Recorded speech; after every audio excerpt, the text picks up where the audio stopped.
Hey there. It's me, Eden. If you are new to the channel, then please subscribe to my channel and visit my Patreon page for early access, link in the comment, thanks. Without the corset, I slept better than I had in months.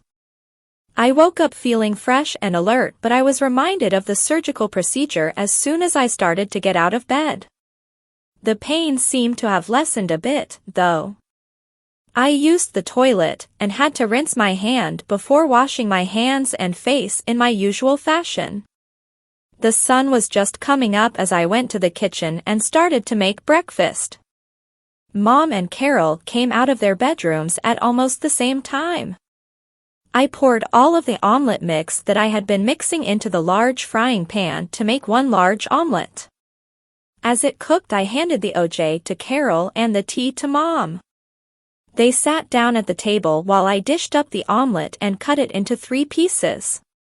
Then I carried it and the breakfast sausages that I had cooked to the table and sat down. Before I ate, Mom gave me 2 capsules to swallow. They were the new medication that had been prescribed by Dr. Roman. I let them slide down my throat with a gulp of OJ and turned my attention to my piece of the omelet. Mom had gone through the yellow pages and found a tanning salon that was both close and had extended hours, including Sundays. After we had cleaned the breakfast dishes, bathed, and dressed, we headed for the salon. I couldn't very well wear the corset today since we were going to the tanning salon, but I hadn't planned to wear it anyway. Tomorrow would be soon enough to get back to my normal attire, and it felt so wonderful to be free for another day. I was wearing a simple denim skirt and print blouse. I wouldn't even have worn stockings if my legs hadn't been so white. I had to borrow a garter belt from Carol since my stockings were usually held by the garter tabs that hung from the corset. Instead of heels, Mom gave me a pair of flats to wear, which actually took a while to get used to because I wore heels so much of the time. It was a bright, beautiful day outside and the temperature was about 70 degrees. Using our street guide, we quickly found the salon and saw that it was indeed open for business. We learned, upon walking inside, that we were the only customers at this early hour on this Sunday. The young salon attendant greeted us enthusiastically and showed us to a private room that had 4 tanning beds.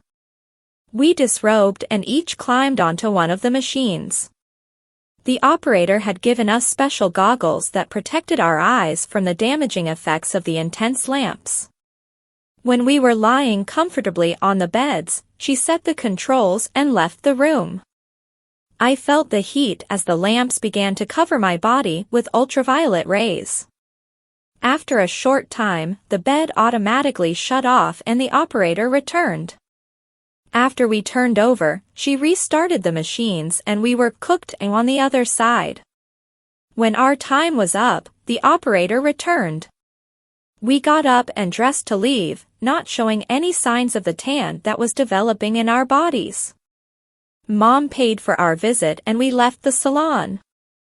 Using the street map, we found our way to the highway that would take us through Thousand Oaks, Oxnard, and Ventura, to the Coast Highway, Route 1. It was such a nice day that I wished that we had a convertible instead of the hardtop. The views along the highway were magnificent. I couldn't get enough of looking at the ocean and the pounding surf. I began to wish that we had a house in this area instead of the congested condo area that we were in. We rode for more than 2 hours before stopping at a diner along the highway to have lunch. They had picnic tables outside where we could eat and look at the ocean. The view was much better than the food, which left much to be desired. In spite of that, we sat there for almost an hour. We had no place to be, so we took advantage of the nice day and took our time enjoying the view, as opposed to the meal. After lunch we turned around and drove back part way before heading inland to explore the cities and towns. We took a very circuitous route back home, and arrived back at the condo just after 5 o'clock. After dinner we were back in the car again, on our way to visit Marge's friend Muriel. Muriel was a hairdresser for one of the studios, and a makeup professional by training. A very pleasant middle-aged woman, divorced for the third time, and still looking for Mr. Right, she welcomed us into her home as if she had known us all of her life. We enjoyed a cup of tea and shared stories about Marge before I removed my blouse so that she could examine the breast forms. Muriel said, "I see that Marge hasn't lost her touch. Without touching them, it's almost impossible to tell that they're false. The only giveaway is the nipple's unchanging appearance. I think that this size is a little bit too large for your frame though." Mom said this was the only size available at the theater when they were first affixed, and that was before Crystal's own breasts began to blossom. We have ordered a smaller size for when the next change is due. I'll be happy to help you with that too, if you are still out here. Thank you, Muriel. We'll probably have to see you several times before then to keep the color of the breasts consistent with Crystal's skin color as her tan develops. Crystal has been fortunate that she hasn't needed a tan before now. She was supposed to have been on a deserted island for a couple of weeks, and the makeup people at the studio have been using an awful orange skin coloring to simulate sunburned skin. Because she is so white, they have chosen clothes that cover as much as possible, and they've used a body double for the more revealing scenes. A nice tan will make Crystal look like a typical California teenager. I'll blend the color so that no one will ever know your secret. For today I'll just add a little so that the contrast won't be so stark. Muriel worked on me for about 20 minutes. Strangely, I didn't suffer the same sensations that I had experienced in previous times where someone had handled the breasts. I wondered if it was the medication that Dr. Roman had prescribed. He had told me that the medication would prevent complications from sexual arousal. If you can't get aroused, then there can be no complications. When Muriel was finished, my breasts appeared to have a subdued tan while my skin was just beginning to get a pink hue. Muriel said, "We'll adjust it again in a couple of days. Why don't you come over Wednesday night?" We agreed to come back on Wednesday, and then left after spending another 10 minutes in conversation. I wanted to get back to the condo so that I could start working on the new script. I had ignored it all weekend, but I would have to be familiar with my lines tomorrow even though they would change somewhat in the cast meetings. While Mom and Carol sat down to watch a movie, I went to my room and began working on the script. I continued to study and practice my lines in front of my mirror until it was time to go to bed. I spent another comfortable night in bed, without the corset. I didn't even want to think about getting dressed in the morning. Getting dressed following my bath in the morning was as bad as I had anticipated. I was back to wearing the corset because I couldn't fit into my clothes without it, but I was able to forego the panty girdle, however, and that made things more endurable. Even the skin-tight skirt seemed more comfortable than usual. However, I knew that it would do nothing to lessen the cramps that I would feel in my feet after 10 hours in the 4-inch heels. After arriving at the set, Tony came to visit for this week's fitting. Mom had dropped me off and then left to run some errands. Carol had decided to sleep in today. It was pretty boring to just hang around all day waiting for me. Tony noticed my change immediately after we started and said simply, "Did you visit Dr. Roman?" "Yes, on Saturday." She nodded slowly. "I see that you're getting a little darker also. Must have done a little sunning this weekend." We went to a tanning salon to get a little color. Mom wants us to look a little more like Californians. I'm afraid that we are white by comparison. Carol was the darkest, but her tan was starting to fade since the weather turned cold back home. Tony smiled. "It will mean less makeup work if you have a tan, and that means less cleaning problems for the wardrobe." I'm in favor. I was called for the cast meeting as we were finishing up. Tony took the clothes to do the alterations while I grabbed my script and hurried to the meeting room. I met Oliver, who was also headed there, so we walked to the meeting together. About halfway there, Oliver took my hand and held onto it until we entered the conference room. About half of the cast was already there and the rest came in during the next several minutes. The writers were the last to arrive, entering as a group. They immediately began to hand out new scripts to everyone. The head writer, Walt Goldman, said, "Sorry to spring this on you. We received orders to change this week's script on Friday night. We worked all weekend to prepare these." Oliver said, "What's the deal? Why change at the last minute? Orders from upstairs. We only do what we're told. Shall we get to it?" We began the cold read and it quickly became obvious that something major was happening to the show. I didn't realize until we were almost at the end that I was being written out of the show. The writers had me packing to leave for an extended period to care for a seriously ill grandmother. Oliver realized it too and shouted loudly, "What is this shit? Crystal is being written out of the show?" Looking at Walt, he said, "Whose decision is this?" "I got orders from Bill Whittier."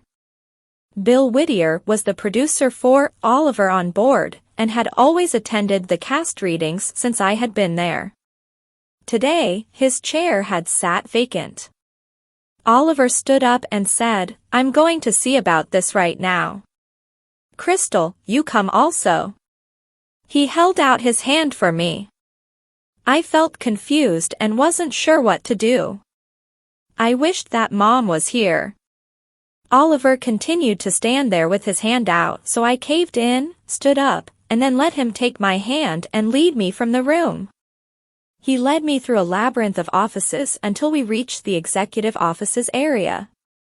He was angry and taking long strides, so I had to run to keep up because my tight skirt made me take 3 or 4 steps for each one of his.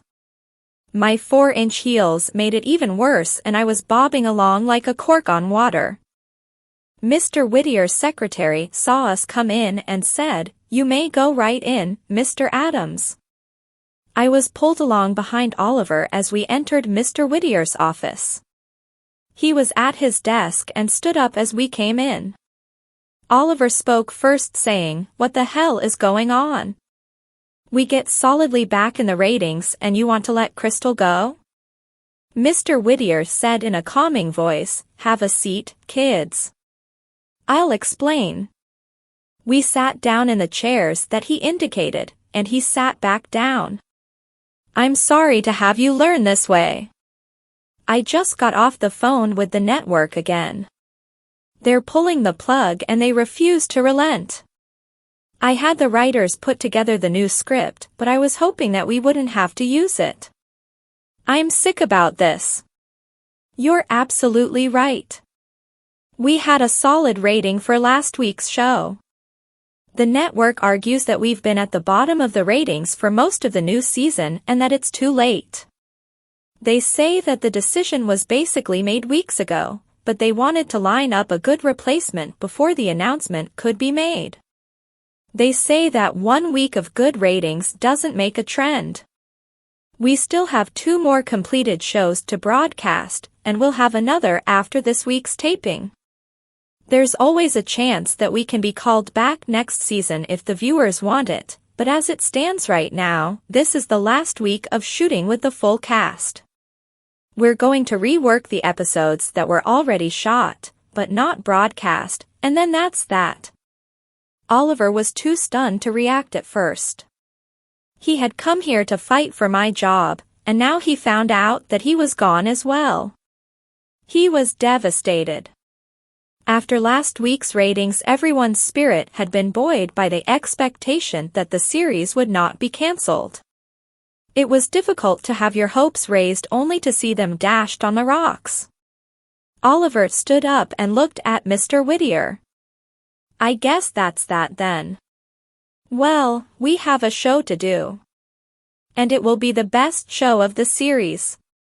He held out his hand to me and I stood up and took it. We left Mr. Whittier's office without any further conversation. Oliver was quiet as we walked back to the meeting room.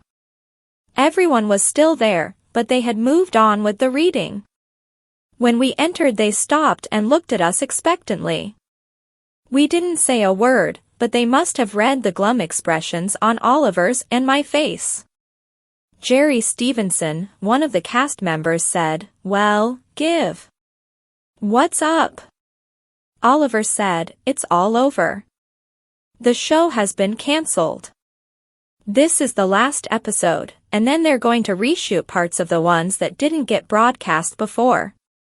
The ones without Crystal in them. I'm not sure who will be needed."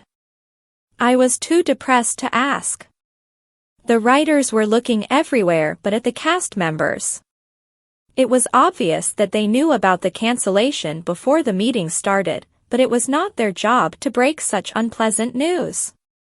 If they had been around for a while and had formed closer relationships with the cast members, then at least one of them would have leaked it as soon as they knew. They might have even been under strict orders not to say anything until it was definite. The announcement caused another eruption of emotion in the room. It seemed as if everyone was talking and no one was listening. Mr. Landois allowed everyone to vent their feelings before calling for quiet. He said, "We all knew that this was a possibility given the poor ratings that we received. We may have been fooling ourselves to think that we could turn it around in time to avoid it, but the 3 shows that we have done since Walt Goldman and his staff have taken over the writing duties have been wonderful. Their writing, and your performances, has been unparalleled. As soon as the announcement about the cancellation is made, we'll be under the microscope by the critics, so let's make this last show memorable. Let's make them wonder how the network could be so foolish as to cancel a wonderful show like ours. Let's shove that cancellation notice right up the network's nose." At this point in any old movie, the group would jump up and raise a chorus of voices in agreement with the proposal voiced by Mr. Landois. But this wasn't a movie. The cast just continued to sit there in silence, thinking about the effects of the cancellation on their lives and careers. We sat in somber silence for a couple of minutes until Mr. Landois said, "Okay, enough self-pity. Let's take it from the top. Oliver, your line please." Oliver flipped the pages of his script back to the beginning and began to read his opening lines as we all turned back to that page also. The somber mood broke slightly as we got involved with the script and seemed to have disappeared almost completely by the time that we broke for lunch. I walked back to my dressing room with Oliver. He told me at my door that he would see me at the afternoon meeting. He had to go call Daniels and Lewis to inform them of the cancellation so that they put us back on the market for other work. It saved me the effort of calling since we were represented by the same agency. Mom wasn't in my dressing room, so after using the bathroom I walked to the cafeteria. None of the other cast members were in there, so I got my food and sat down alone. I was feeling sad that the series was ending. I had been really hoping to get picked up for the rest of the season, but now there wouldn't be any more seasons. The only cheerful thought that I could come up with was that now we might be going home early and I could see Debbie again. Everything else seemed depressing. We were committed to buying a condo now, and I had had a surgical procedure in order to perpetuate the myth of my identity. Both actions would seriously drain the scholarship fund, and I hoped that what had been looked upon as investments would not turn out to be major errors in judgment. Even with real estate, which is usually a good investment, you have to keep it for a couple of years just to get your money back plus pay to cover the costs of closing fees and improvements. As I sat in my melancholy daze, Lisa Page joined me. Her good mood and engaging conversation cheered me up immediately. Word had already spread of the series termination, and Lisa was doing her best to cheer me up. Smiling, she said, "Crystal, you can't let this get you down. It's a fact of life in show business that all shows end. If you're going to survive in this business, then you have to learn to play the game. When times are good and you're riding high, you stash away as much as possible to tide you over during the lean times. You were lucky and fell into a nice role for your entry into television work, but now it's ending. The good news is the great exposure that you've had, and that you will continue to have over the next few weeks as the shows are broadcast. Your agent will be hard at work trying to line up another spot while you're still fresh in everyone's mind. You have one more show to tape, so make it the best show that you've ever done." I smiled back. "Thanks, Lisa. I will, but I'm still going to be a little sad about the show ending. I liked the cast and think that they liked me a little. I think that that's always the hardest part about a show's ending. You miss all of the friends that you've made. You'll see them again, and probably work with them as well. I'm always running into old friends. If not at the studio, then at parties, in restaurants, or even in the supermarket. Like Jill here," she said, pointing to the production assistant that was walking towards us carrying her lunch tray. Jill reached the table and said, "What about Jill here? Lisa and I were just talking about the show shutting down, and she was telling me that you continue to run into the people that you've worked with at different times." "That's true. I previously worked with 2 of our cast, and at least a dozen of the crew members. The crew finds it the easiest to get another job quickly. There are always new productions starting that need experienced crew people." I said, "What about the actors?" "Depends on what shows are starting and what they're looking for. It also depends on their reputation, their talent, and their saleability. The producers and directors that you work with move on to other projects, and if they like you, you find the way a lot easier." Lisa said, "I second that. If you're going to be difficult on the set, then you better be one hot property. And if you start to cool down, you may never work again. The actors that find the most work are the ones that never cause any trouble, as long as they have talent also. But egos and swelled heads always get in the way eventually if an actor is successful. Very few can keep their heads screwed on straight with the lavish attention that comes with star status." Jill said, "The important thing now is to get exposure. Get out and see as many people as you can as soon as the taping is done. Casting the principal roles for a new show or movie starts 3 to 6 months ahead of the start of production, and often much longer. Hunting for work is a never-ending chore for 95% of us in this business. It's great when you can connect up with a successful series that goes on for years, but very few series make the magical 5. The magical 5? Yeah, once a series makes it through 5 seasons, then they're almost assured of syndication. That's what most producers are striving for. Syndication brings in a lot more revenue as small stations everywhere have an opportunity to broadcast reruns of popular shows, instead of just the main networks and their affiliates. I'd be happy just to get 1 year. That will give us the money that we need for college."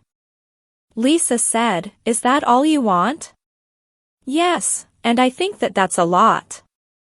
College is so expensive these days that it takes a lot of money for 2 complete first-class educations. Why do you need college at all? Jill has told me how talented you are. And with your looks, you won't have trouble finding another spot. Hollywood always has a place for beautiful, young, talented girls. A girl is at her prettiest from age 18 to 25. If you spend 4 years at college, you'll be giving up almost 2/3 of your best years. Thanks, it's true that looks disappear soon enough, but a college degree is forever.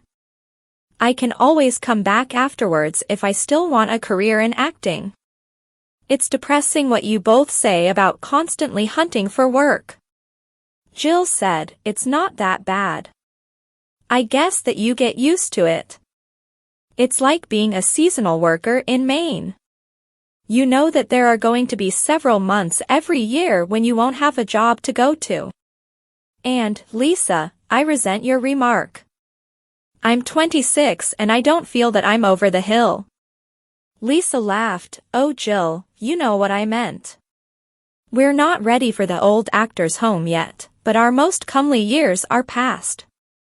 Now we use our intelligence and the wisdom that we've accumulated to get jobs, instead of being able to use the soft, natural curves that we had as 20-year-olds. And we have to exercise a little harder every year to maintain our figures. I bet that you spend as much time as I do every day looking for that first wrinkle. Jill smiled. I haven't found one yet, but I do look. That's what I mean. Crystal is going to waste her best years going to some old college.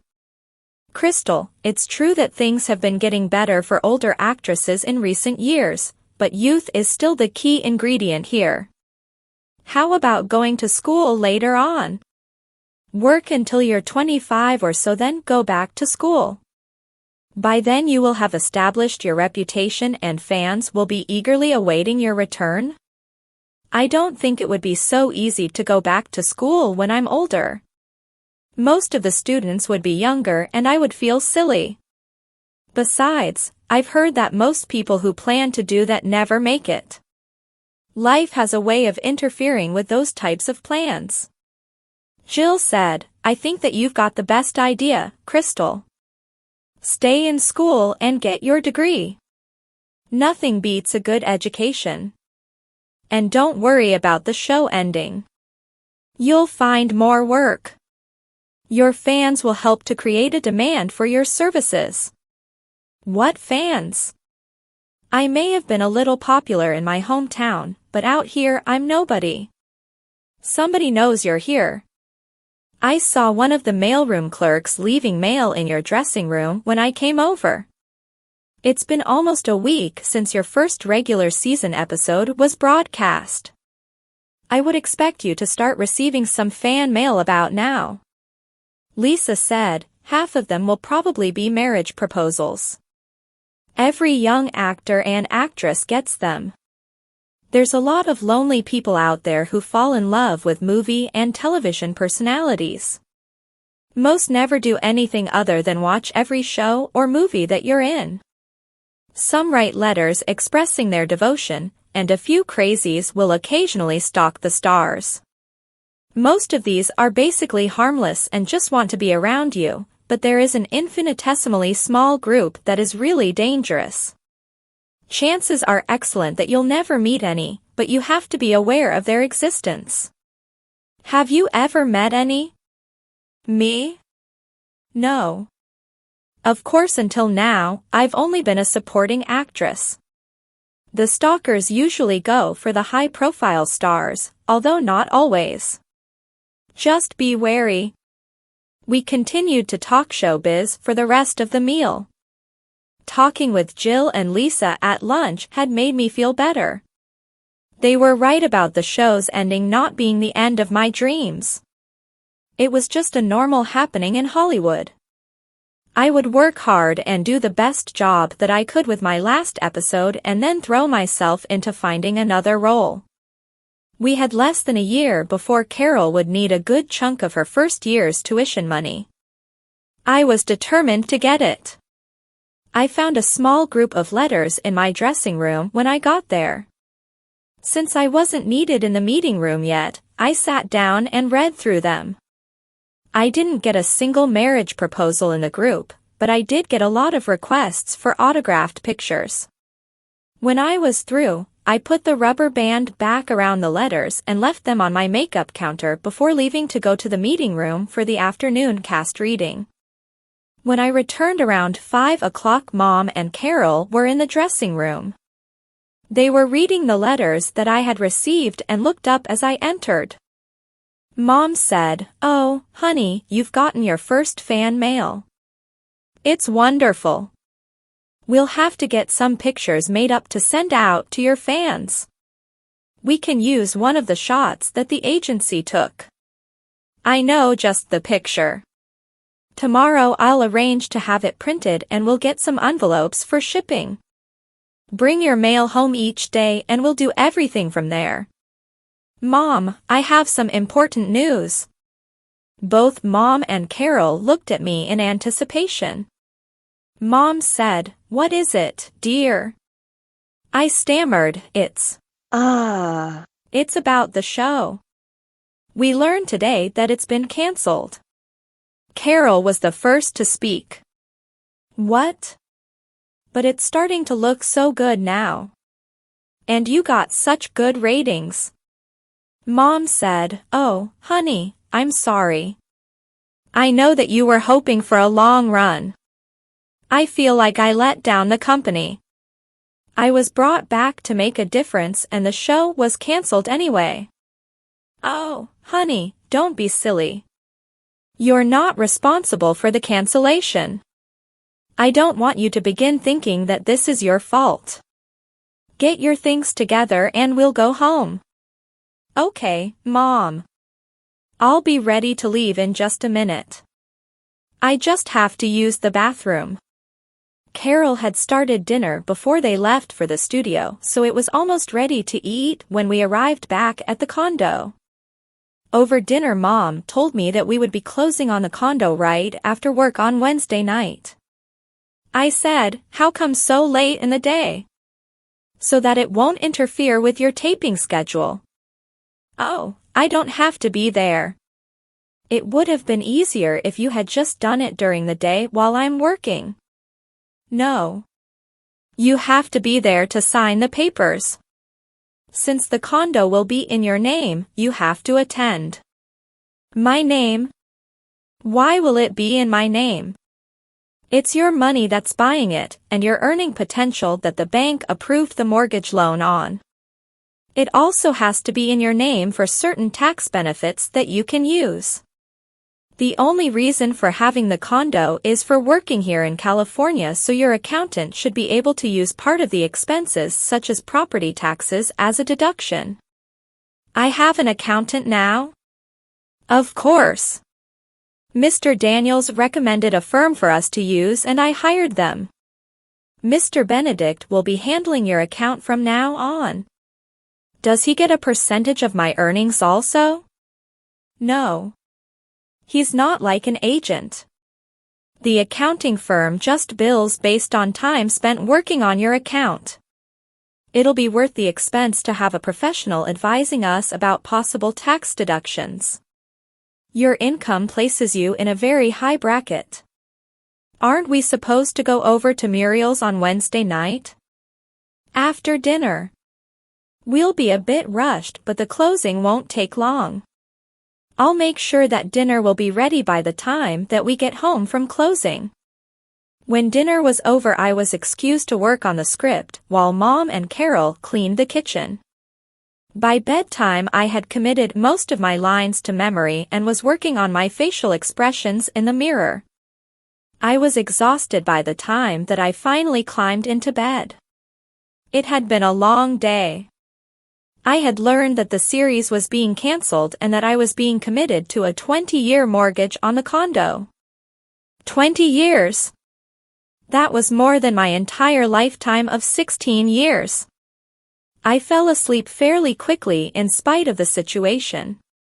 As Mom had said, there was no worry about money for the near future. The money that I was getting for the 4 shows would see us through for quite a while. Tuesday was pretty normal.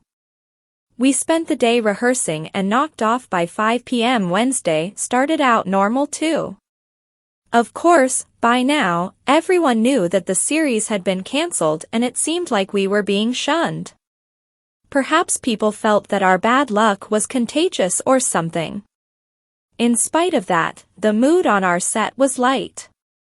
I know that everyone was concerned about jobs, because that filled all of the conversations whenever we had a break. The entire cast and crew seemed to be contacting everyone that they knew as they sought out new jobs.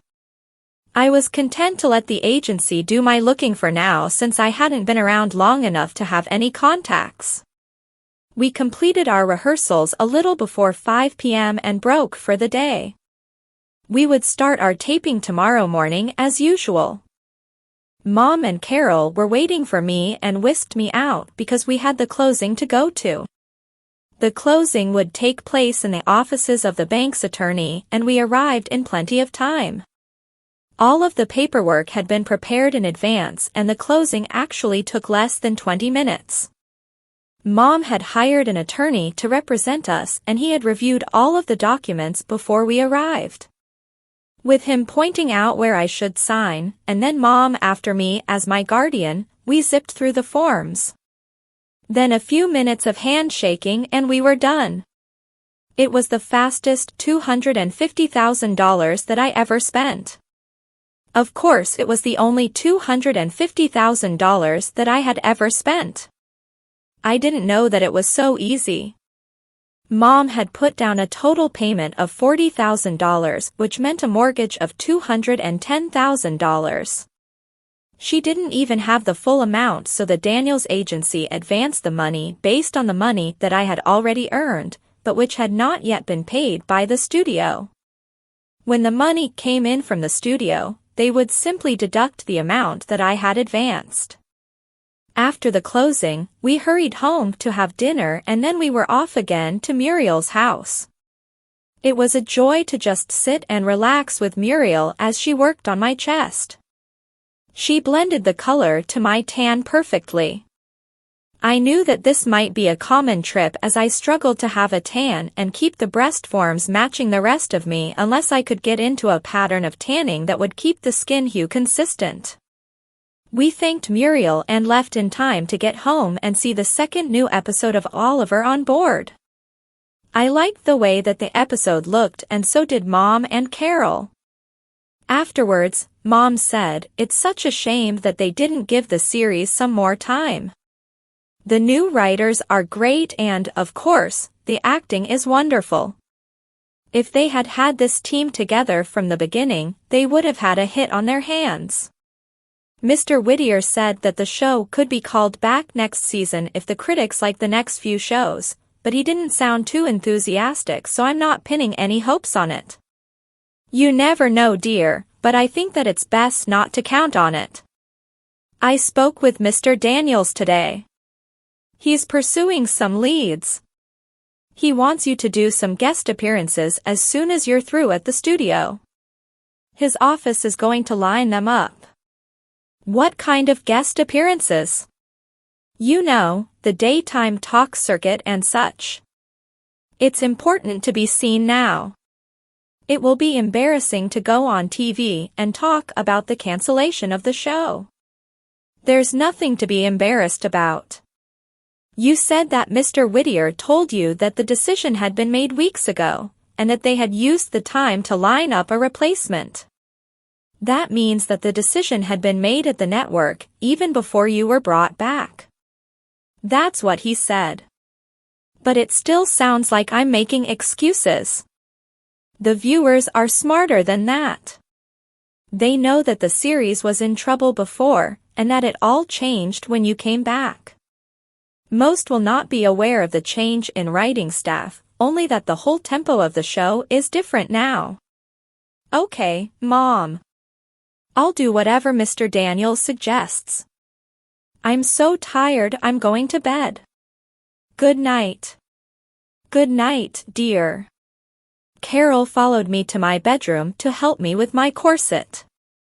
I had stopped wearing it to bed now, and I slept much better each night. My shape seemed to have settled into a proper female form, and wearing the corset during most or much of my waking hours should be enough to keep it like that. She said, "Cheer up, Cries. After Friday you'll be able to sleep in every day for a while. You won't have to get up before sunrise, and will be able to use the pool and tennis courts at the new condo complex. I smiled. Sounds great. I could use a little rest, and some time to catch on my schoolwork. I fell asleep quickly once I was in bed, despite the feelings of apprehension that were building within me over the financial morass I seemed to be slipping into. I had never owed any money before, and it felt strange to owe so much all at once, even if the value of the condo exceeded the amount of the mortgage. I felt like I had a new dependent to keep working for now, the First National Bank and Trust of Burbank. Things were fairly subdued on the set Thursday, in spite of the fact that our numbers for yesterday's show were great. The critics were praising the new format and lamenting the vagaries of the television business being responsible for the cancellation of another fine series. These were the same critics that were lampooning the series just a couple of weeks ago. But everybody knew that the die had been cast and there was almost no chance that the series would be continued now. Most of today's taping consisted of emotional scenes. First up were the scenes where I learned of my grandmother's critical illness. Then were the scenes where I made the decision to travel back east to be with her through her illness. We finished the day's shooting with the tearful goodbye as I left to be with Grandma. I spent a lot of time in passionate embraces with Oliver as Mr. Landoys filmed his sentimental close-ups. On Friday we taped the establishing shots and the fill-in scenes. Even before we were finished for the day, many of the cast and crew were engaged in their goodbyes as small groups huddled between scenes. Only a few had found jobs so far, and their searching would really begin in earnest on Monday. When the shooting was completed, everyone began to leave after making one more round of goodbyes. I waited until the set was almost empty and approached Mr. Landoys, who was talking with Oliver. Jill was standing nearby. I stood next to Jill until Oliver had completed his conversation with the director, then I stepped in. Mr. Landoys, I just wanted to stop by and thank you for the opportunity to work in this show. I'm sorry that my performances couldn't help prevent it from being cancelled, but I appreciate the experience and for what I've learned from you. Mr. Landoys laughed and took my hand, then pulled me to him and hugged me like a big friendly bear. Princess, you have been wonderful. Your work was superb, and it is the foolishness of the programmers at the network that is responsible for our cancellation. You and Oliver made a great team. I only wish that you had been with us for the whole run. If the show had not been cancelled, then I guarantee that your option would have been picked up for the rest of the season. It has been my very great pleasure to direct you, and I hope that I shall have that pleasure again someday. I'm sure that you will not have any difficulty in finding another job. Oliver said, That's right. You're a wonderful actress and you shouldn't have any difficulty finding another role. I look forward to working with you again. I know that we will. Thank you both. I hope that we can work together again someday also. Goodbye. Jill walked along with me as I walked back to my dressing room so that we could say goodbye. She had been my closest friend on the set and I would miss her. She had helped me a great deal to become acclimated to the studio scene. Crystal, they were being sincere. I know that everybody always says those things on the last day, but they really meant them, and I do also. I'll miss you until we have a chance to work together again. Thanks, Jill. Thanks for everything. You've been great. I hope that we'll work together again. Maybe you can write a good part for me when you become a writer. Count on it. Oh, give me your new address. She handed me a small notebook and I wrote the address of the new condo. I handed back the notebook and said, I don't know what the phone number will be yet, but you have Mom's and my cell phone numbers, and I have your numbers. Let's stay in touch. We will. We hugged each other and then mouthed goodbyes as we parted. She would be employed until the show was completely wrapped up, but this was my last day here. She hurried off while I walked the rest of the way to my dressing room. Mom and Carol were there and had already packed up my things. It's amazing how much stuff you collect in only a month. We picked up the boxes and carried them to the car. As we drove out of the lot, the guard stopped us and asked for our parking lot pass back. Mom handed him the cardboard plaque that had sat on the car's dashboard since our first day. This really was the last day that I was welcome at this studio, I thought. The thought made me even more depressed. Please subscribe for the next part and visit my Patreon page for early access. Link in the comment, thanks.